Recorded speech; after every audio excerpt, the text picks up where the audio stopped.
Michael was a gentleman, very family orientated, just very honest and open. If he thought it, he would say it. I mean, first of all, it was just the memory problems, and then it became much more. His personality started to change. 2014, things had really noticeably changed in his personality. So we went back to the clinic, and it was then that he was diagnosed with mixed dementia.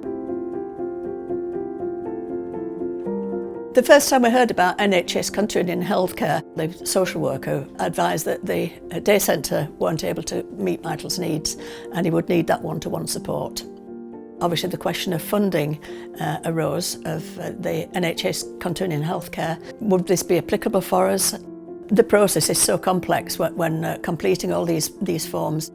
I found it really intrusive, but obviously it had to be done. Again, it's just something completely new, and it comes at a time when you're most vulnerable, really, when you're at your lowest point. You were never free of the stress of worry, even though he'd gone into care.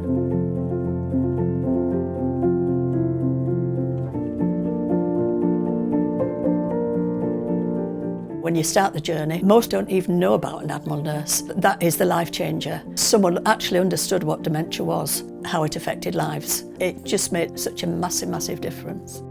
I think we had 4 or 5 of those hearings before we finally got a decision. Having got the final decision after 16 months, we then realised we had to do this every year. When it came to the following year, a gentleman was appointed. He didn't have an understanding of dementia. When it had gone to panel, they wanted more evidence, by which time this chap had left. He hadn't filled in his report, so we had to have another one appointed. And this was just an ongoing saga every time it came up to, again, so it just brought back all these frustrations and the anxiety of, what the outcome was going to be. So frustrating, but we can get our points across. But for families who can't do that, it must be just horrendous. How do they tell the story? How do they get, the backup that they need?